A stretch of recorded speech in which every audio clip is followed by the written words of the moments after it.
The first time I paid off one of my brother's gambling debts, I was 24 and still believed in fairy tales about family.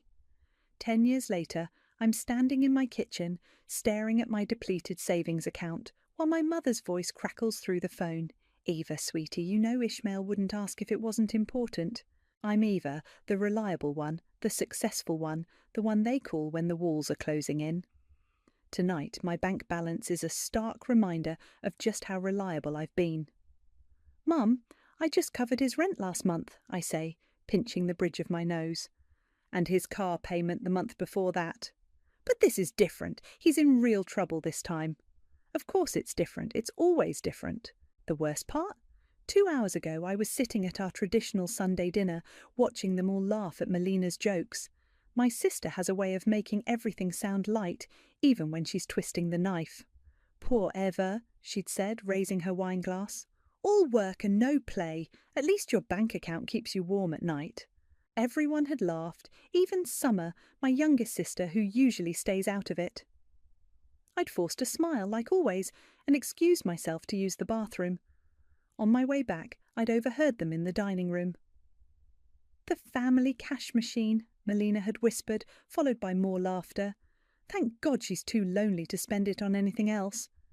Now, hours later, my mother's still talking. "It's just 9,000 this time, sweetheart. Ishmael says this Nico person isn't very patient."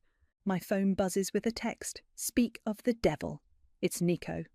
"Tell your brother he's got 48 hours. "Mum, I have to go," I interrupt. "We'll talk tomorrow." I hang up before she can protest and slide down against the kitchen cabinet until I'm sitting on the cold tile floor. My phone buzzes again. This time, it's Ishmael. "Sis, please, I know I messed up, but this guy Nico, he's not like the others. He's talking about breaking things, important things, like bones." I close my eyes and count to 10. When I open them, there's another text from Melina. "Stop being dramatic and help him. What else are you saving for anyway?" What am I saving for? Maybe a life, maybe a future, maybe the dream of not being everyone's emergency fund. My phone rings again. It's my father this time, a rare occurrence that means things must be serious. Samir only calls when he wants to remind me about family duty. "Eva," his voice is gruff, authoritative. "Your mother's crying. Is that what you want?" "Dad, Family takes care of family. You know this." I do know this. I've known it since I was 12 and started saving my allowance to buy Summer's school supplies because Dad was between jobs.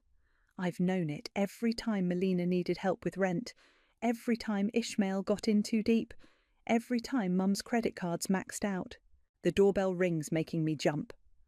Through the peephole, I see Ishmael, looking dishevelled and desperate. His eyes are red, his hands shaking as he rings again. "Eva, please," he calls through the door. "I can hear you in there. Just help me figure this out." I stand perfectly still, barely breathing. On my phone, the banking app is still open, showing my savings account.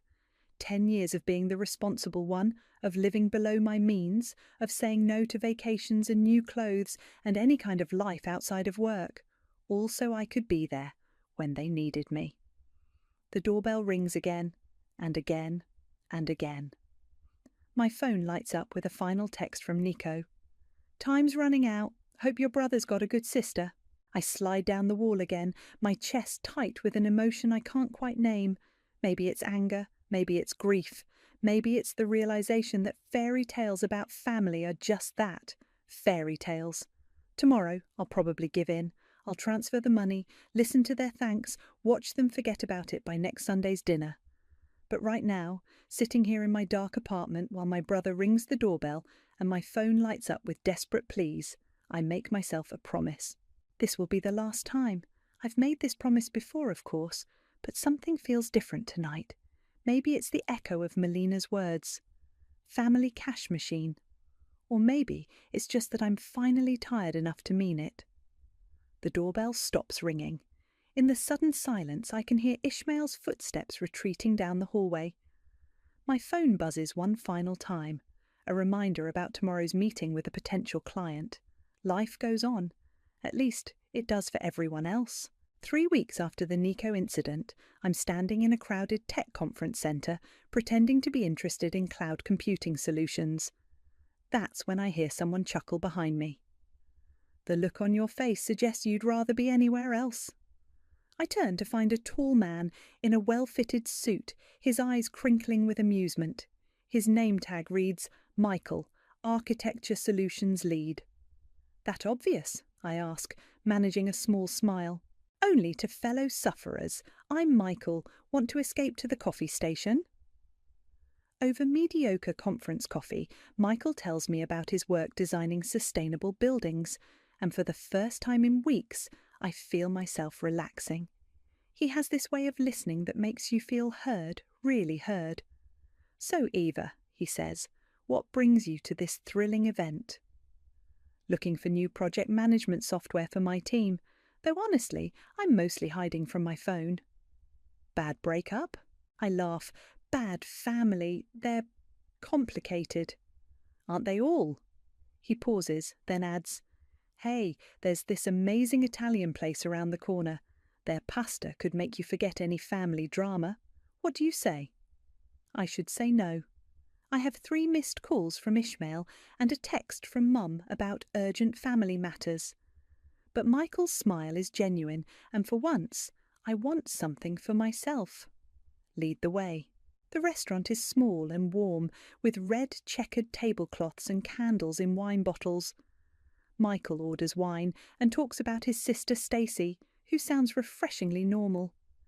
She's actually having a barbecue this weekend, he says. Would you like to come? My phone buzzes. Melina. Mum's crying because you won't answer. Hope you're proud of yourself. I turn my phone face down.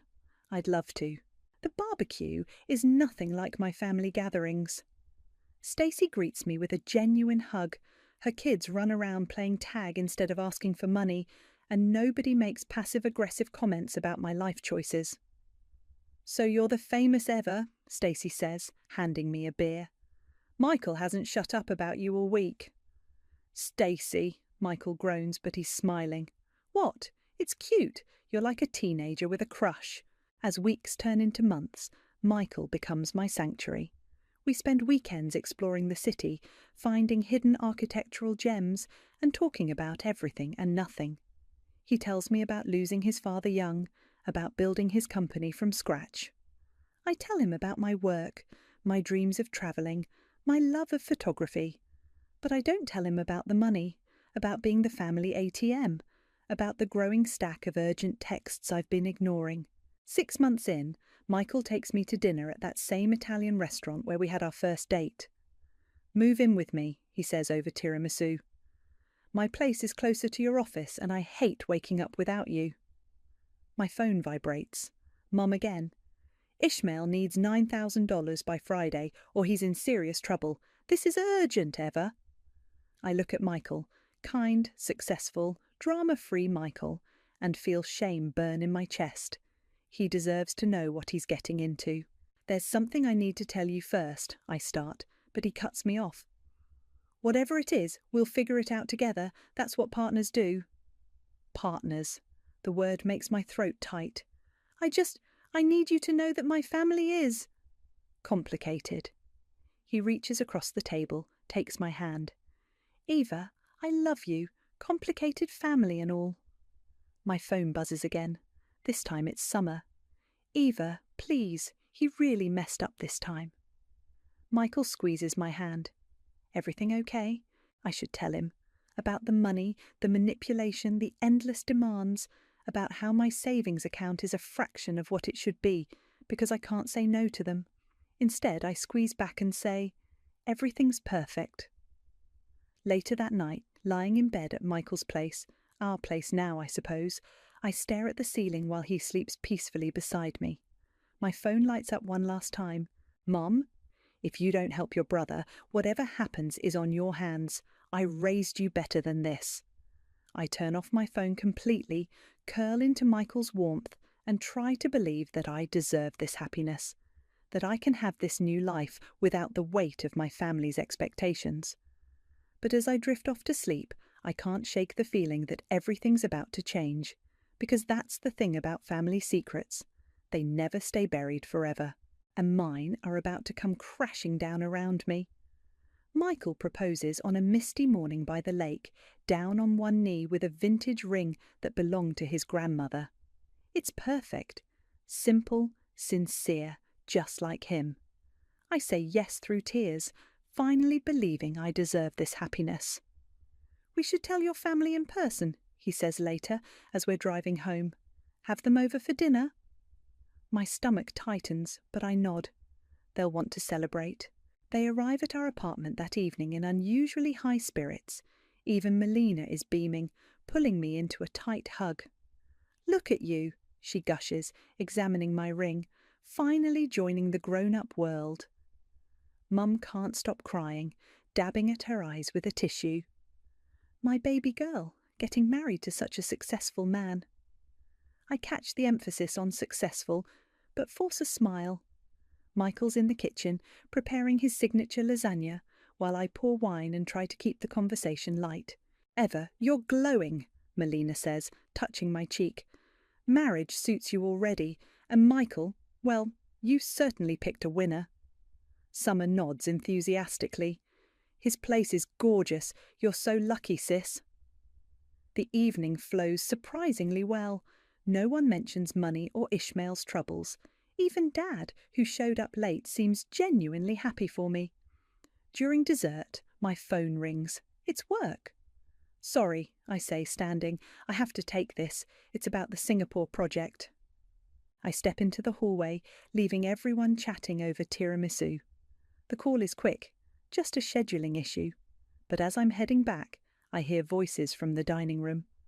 I pause, an old habit from years of eavesdropping, to gauge my family's true feelings. "It's about time she landed someone wealthy," Melina's saying, her voice low but clear. God knows she's been hoarding her money long enough. "Shh," Mum whispers, but she's laughing. "Though you're right, maybe now she'll stop being so stingy with family." "Please," Melina snorts. "Now that she's got a rich fiancé, tapping her will be so much easier. Michael seems like the type who'd want to help family." "We should wait, though," Mum adds. "Let them get married first, then we can bring up Ishmael's situation." I feel sick. My hands are shaking and I want to burst in, to confront them, but then I hear movement. Michael appears in the hallway, his face unreadable. How long has he been standing there? Our eyes meet. He heard everything. I open my mouth, but he shakes his head slightly and walks past me back to the dining room. His voice is perfectly normal as he offers everyone coffee, but I can feel the shift in him. The rest of the evening passes in a blur. My family leaves with hugs and kisses, Mum already talking about wedding venues and guest lists. Melina squeezes my arm and whispers, "We'll go dress shopping soon, little sister." After they're gone, Michael and I clean up in silence. I'm waiting for him to speak, to ask questions, to judge me. Instead, he just loads the dishwasher, his movements mechanical. Finally, I can't take it anymore. "Michael, How long?" he asks quietly, not looking at me. "How long have they been using you like this?" "I should have told you." "Yes." He turns and his eyes are sad. "You should have." "I was ashamed," I whisper. "I didn't want you to see, to know." "To know what? That your family treats you like an ATM? That they're already planning how to use our marriage for money?" Tears spill down my cheeks. "I'm sorry." He crosses the kitchen and pulls me into his arms. "Don't apologise. You're not the one who should be sorry." "I thought tonight would be different," I say into his chest. "They seemed so happy." "They were happy," he says grimly. "Happy about what they think they can get from us." I pull back, wiping my eyes. "What do we do?" "First, you tell me everything. No more secrets, Ava. If we're getting married, I need to know what I'm walking into." So I tell him about the years of bailouts and guilt trips, about Ishmael's gambling and Mum's emotional manipulation, about Melina's subtle digs and Dad's selective appearances when money's involved. When I finish, Michael's quiet for a long moment. Then he says, "You know this has to stop." I know. And for the first time, I really do know. Hearing them plot to use my marriage, to use Michael, it's different somehow. Worse. We'll figure it out together, he says, kissing my forehead. But Eva, no more enabling, no more sacrificing yourself for people who don't appreciate you. I nod, but my phone's already buzzing with a new message. Ishmael. Congratulations, sis! Since you're celebrating, any chance you could help me out with a small problem? I stare at the message, my finger hovering over the reply button. Old habits die hard. The call comes at 3 a.m. 1 week after the engagement dinner. My phone vibrates against the nightstand, Mum's name flashing on the screen. Eva? Her voice is shrill with panic. You need to come over right now. Nico's here with 2 men. They're threatening Ishmael. Michael stirs beside me. What's wrong? I'm already pulling on clothes. My brother's in trouble. Real trouble this time. I'm coming with you. When we arrive at Mum's house, there are 3 men in the living room. Nico, looking dangerous in his expensive suit, and 2 others who seem more like bouncers than debt collectors. Ishmael sits on the couch, head in his hands. Mum's pacing, and Dad, who must have been called too, stands by the window, jaw clenched. Well, well, Nico says, smiling without warmth. The successful sister arrives. How much? I ask. 50,000. The room goes quiet. Even Mum stops pacing. That's impossible, I say. Last month it was 9,000. Interest adds up, Nico shrugs. Plus the new loans. Your brother's been busy. I turn to Ishmael. New loans? He won't look at me. I thought I could win it back. You have 24 hours, Nico says, checking his watch, or we start breaking things, starting with your brother's fingers. After they leave, the screaming starts. You have to help him, Mum grabs my arm. He's your brother. I don't have that kind of money anymore, I say. I've given him everything. What about Michael? Dad suggests, speaking for the first time. Surely your fiancé could. Don't. Michael's voice cuts through the room like ice. Don't even finish that sentence. Melina appears in the doorway. Someone must have called her too. Eva, don't be selfish. This is family. Selfish? I laugh, and it sounds slightly hysterical. Do you want to know how much money I've given this family? Should I show you the spreadsheet? You're keeping spreadsheets. Mum looks horrified. Like we're some kind of business transaction. Of course I am. I pull out my phone, open the file I've been maintaining for years. $200,000, Mum. That's how much I've given you all over the past decade. My entire savings, my retirement fund, everything. The room goes silent again. But you make good money, Summer says from her corner. And now with Michael. Stop it. Michael steps forward. Eva's not your personal bank anymore, and I'm certainly not going to be. We're trying to save your brother's life, Mum shrieks. No, I say quietly. You're trying to save him from consequences. Again. Ishmael finally looks up. His eyes are red. Sis, please, they're serious this time. They're always serious, I say, and I'm always there to fix it, but not any more. Then you're signing his death warrant, Dad says dramatically. No, you all did that. Every time you enabled him, every time you called me instead of getting him help, every time you chose the easy way out. Mum starts crying. Melina moves to comfort her, shooting me a venomous look. There are other options, Michael says calmly. Bankruptcy, gambling addiction programs, police protection. Police? Ishmael jumps up. Are you crazy? These aren't guys you call the cops on. Then I guess you should have thought of that before borrowing from them. My phone buzzes. A text from Nico. Tick-tock. I'm done, I announce, walking toward the door. Figure it out yourselves. Eva, Mum's voice breaks. You can't leave your brother like this. I turn back one last time. Watch me. In the car, my hands are shaking so badly I can't get the key in the ignition. Michael gently takes them. You did the right thing. Did I? What if they really hurt him? Then that's on him and them, not you. My phone keeps lighting up with messages. Melina calling me heartless. Mum saying she didn't raise me to be so cruel. Dad invoking family duty. Summer sending sad face emojis. I turn off my phone. They'll never forgive me for this, I whisper. Michael starts the car. Maybe that's not a bad thing. As we drive home, I think about all the times I've saved them, all the times I've sacrificed my own future for theirs, all the times they've taken and taken and taken. What happens now? I ask. Now? Michael takes my hand. Now you start living for yourself. But we both know it won't be that simple, because somewhere in the city a clock is ticking down on my brother's debt, and for the first time in his life, his safety net isn't going to catch him. Part of me hopes he falls hard enough to finally learn how to save himself. The rest of me is terrified he won't survive the landing. I spend 3 days gathering evidence, bank statements, transfer records, text messages, emails, every desperate plea, every guilt trip, every manipulation carefully documented. Michael helps me organise it all into a presentation, like we're preparing for a business meeting instead of a family execution. "Are you sure about this?" he asks as I set up the Zoom call. "They want to talk. Let's talk."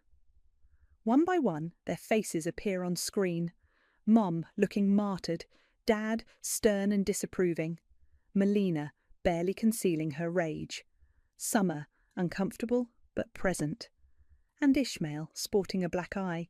Nico's warning shot, presumably. "Finally," Mum says, "we've been trying to reach you for days." I know. I share my screen, showing the first spreadsheet. Let's talk about why. "What is this?" Melina squints at the screen. "This is every dollar I've given this family over the past 10 years, organised by date, amount and recipient." I click through to the next slide. Here's Ishmael's gambling debts. Notice the pattern? They get bigger every time. "Eva," Dad warns, "this is unnecessary." "Oh, I think it's very necessary." Next slide. Here's Melina's emergencies. Rent, car payments, that boutique business that failed because you spent the start-up money on a vacation. Melina's face flushes.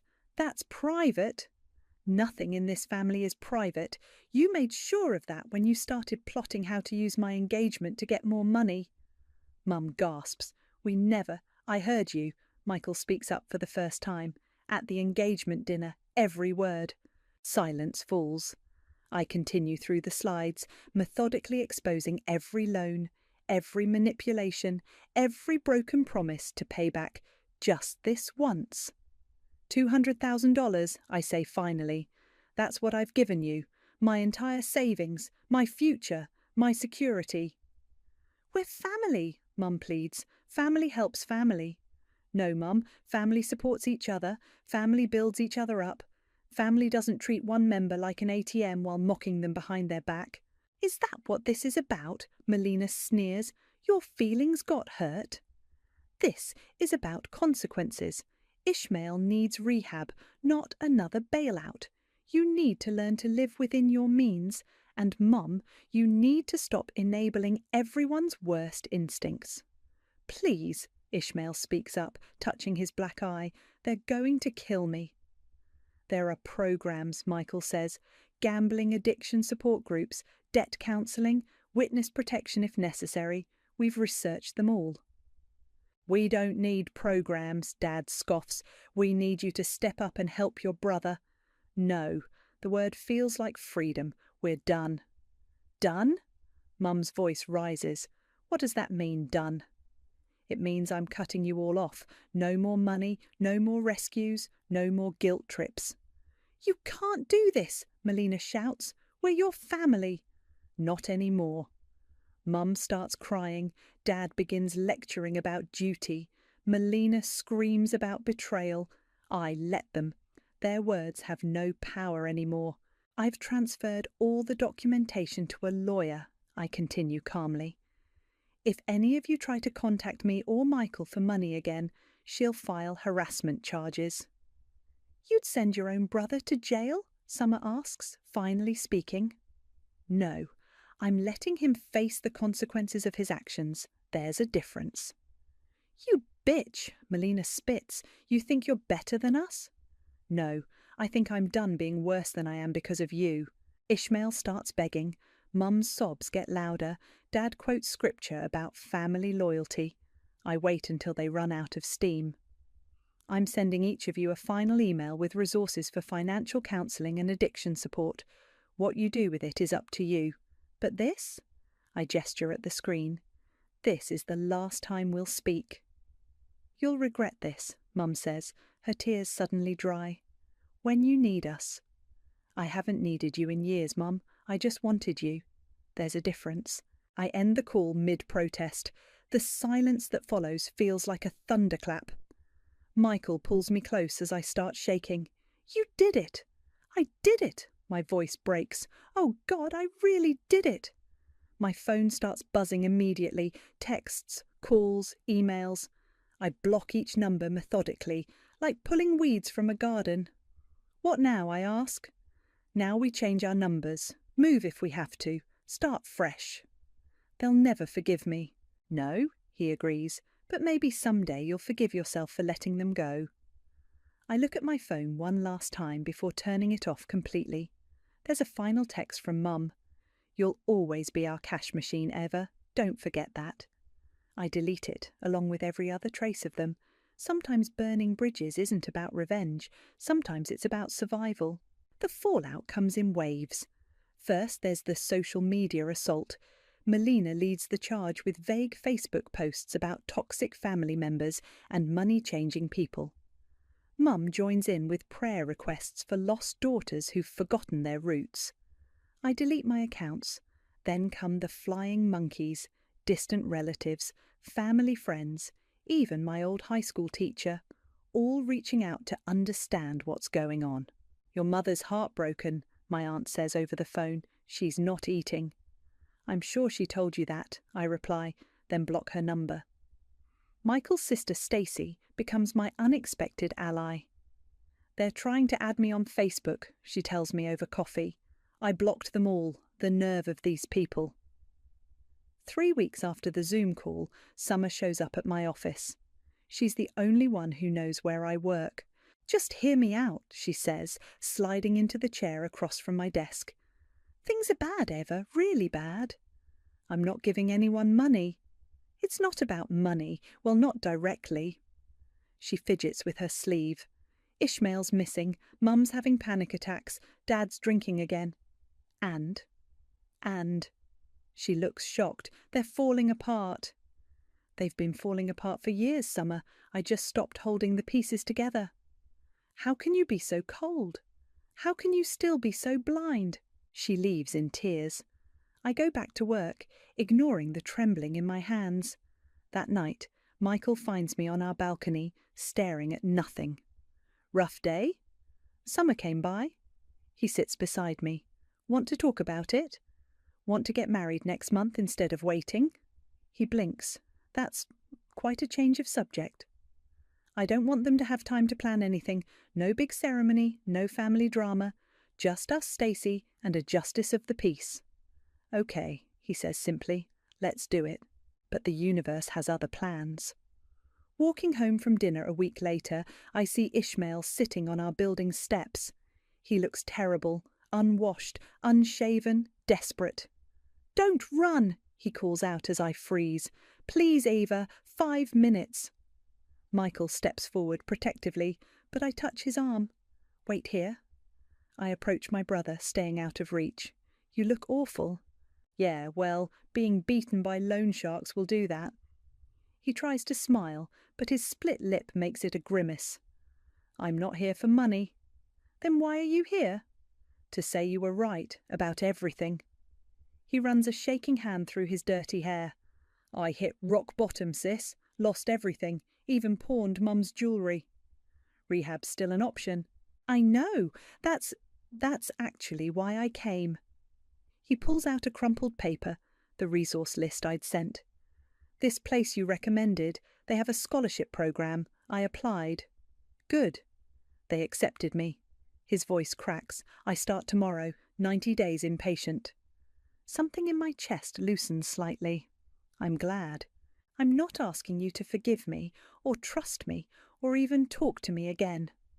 He stands slowly, wincing. I just wanted you to know. You were right to cut us off, to cut me off. Maybe if you'd done it sooner. Maybe, I agree. Anyway, I should go. Got a bus to catch. He takes a step, stumbles slightly. Be happy, Ava. You deserve it. I watch him limp away, fighting the urge to help, to give him bus fare, to fall back into old patterns. Michael comes up beside me. You okay? No, I admit, but I will be. That night I get an email from Summer. Ishmael's going to rehab. Mum's furious, says he's abandoning the family just like you did. I think maybe you were both right to leave. I don't reply, but I don't delete it either. The next morning, Melina posts another cryptic status. Blood isn't always thicker than water. Sometimes it's just what drowns you. Mum comments, pray for our lost sheep to find their way home. I close my laptop and turn to Michael. Let's go to City Hall today, right now. Now? Now, before I change my mind, before they find a way to make this about them too. He studies my face, then nods. I'll call Stacey. 2 hours later, we're married. No white dress, no flowers, no family drama. Just us, Stacey as our witness, and promises we intend to keep. As we sign the marriage certificate, my phone buzzes with a text from an unknown number. Mum, using Dad's phone. You'll regret shutting us out. Family is forever. I show Michael, who takes the phone and blocks the number. Family is what we choose, he says, kissing me, and we choose each other. For the first time since this all began, I truly believe that's enough. 6 months into my marriage, karma arrives like a wrecking ball. The news comes through Summer, who's taken to sending me brief, factual updates every few weeks.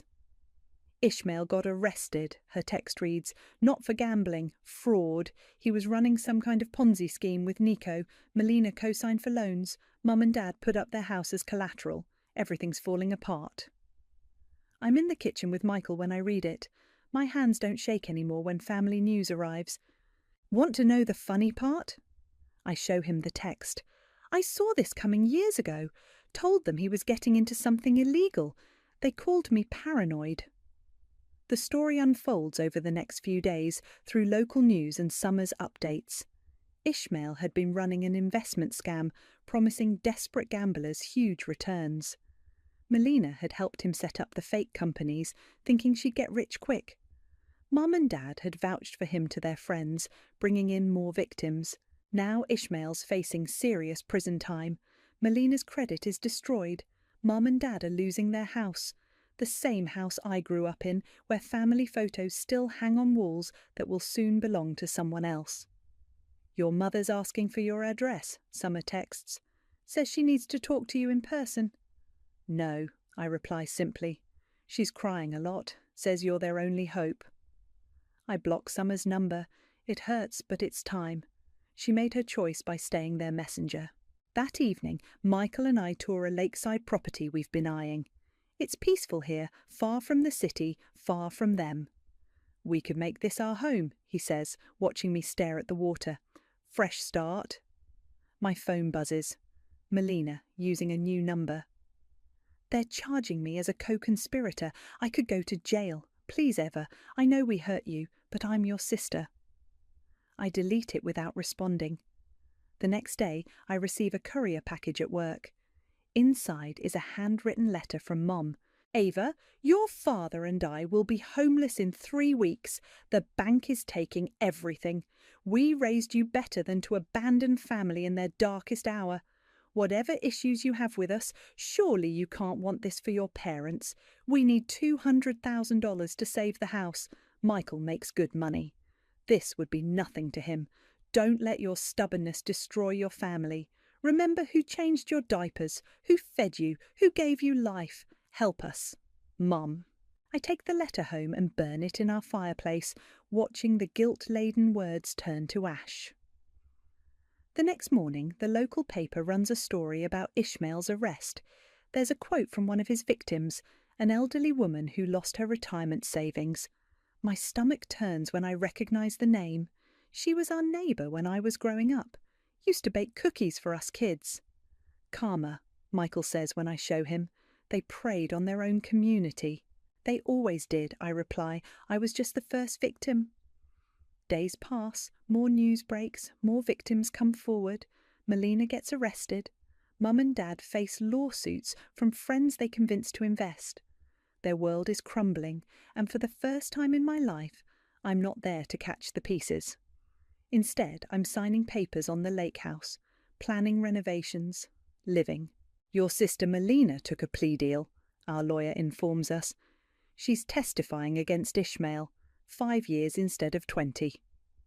Family loyalty at its finest, Michael comments dryly. That night, I dream of drowning in bills, of Ishmael's desperate face, of Mum's tears. I wake up gasping.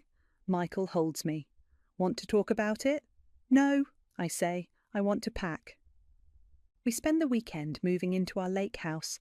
It's therapeutic, arranging furniture, hanging art, making plans. No family photos on these walls. No guilt in these rooms. As we're unpacking, I find a box of old cards and letters. Birthday wishes from Mum, Christmas cards from Melina, notes from Ishmael promising to pay me back. A lifetime of manipulation disguised as love. I take the box to the dock and drop it into the lake. The water swallows it without a ripple. My phone lights up one last time. A news alert. Ishmael's sentencing is tomorrow. Mum and Dad's house goes up for auction next week. Melina's starting her prison term soon. I delete the alert and turn off my phone. You okay? Michael asks from the doorway. I look out at the peaceful lake, at our new beginning, at the life we're building without their chaos. Yes, I say. And for the first time, it's not a lie. Sometimes the best revenge isn't action. It's absence. The morning sun glints off the lake as I sit at my desk, fingers hovering over my keyboard. Michael's still asleep upstairs, and the house is quiet except for the gentle lapping of waves against our dock. I open a new document and start typing. Dear younger Ava, I'm writing this letter not to send, but to finally set you free. The doorbell interrupts my thoughts.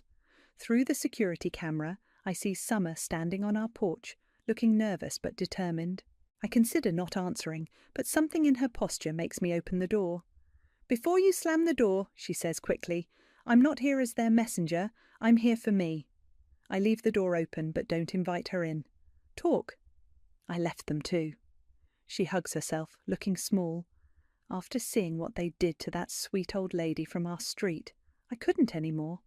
Mum tried to convince me to invest my savings in Ishmael's scheme. That's when I knew you were right all along. Come in, I say finally. Coffee? In the kitchen, Summer tells me everything.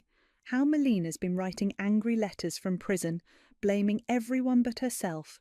How Mum and Dad are living in a cheap motel, still insisting they did nothing wrong. How Ishmael got 20 years.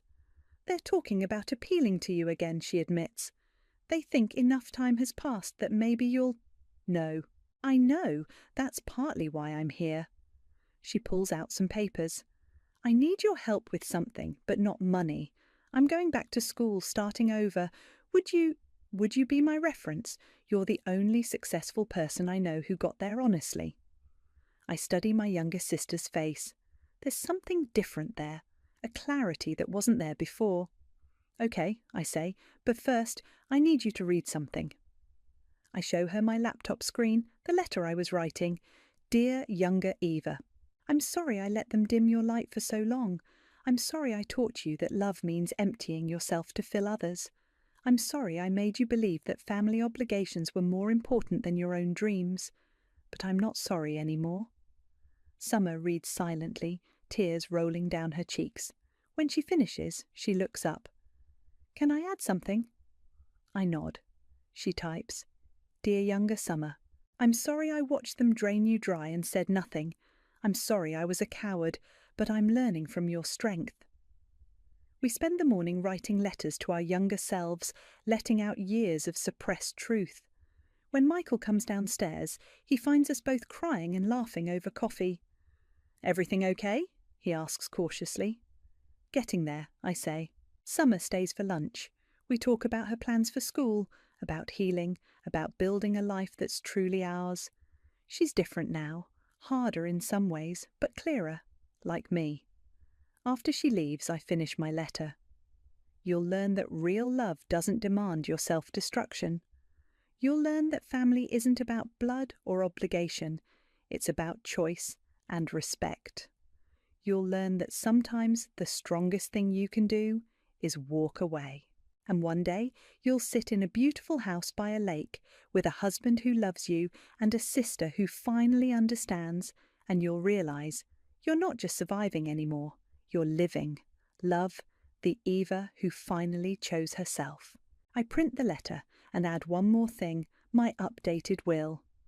Michael and I have discussed this at length. Our future children, if we have them, will inherit most of our estate.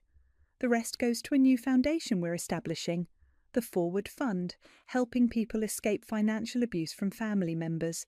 Not a penny goes to my parents or older siblings. That's the last piece, I tell Michael as I sign the documents. No more loose ends. He kisses my forehead. Proud of you. My phone buzzes. A text from Summer. Thank you for today, for everything, for showing me there's another way. Outside, the lake sparkles in the afternoon sun. I think about Mum and Dad in their motel room, about Melina in her prison cell, about Ishmael facing 2 decades behind bars. I think about karma and justice and peace. I close my laptop, take Michael's hand, and walk out to our dock. The water is calm, reflecting the sky like a mirror. In its surface I see my reflection, clear-eyed, strong, free. Sometimes revenge isn't about making others hurt. Sometimes it's about making yourself whole. Sometimes it's about writing a new story, one where you're not the victim or the saviour or the cash machine. Just yourself, finally, completely yourself. And that's enough.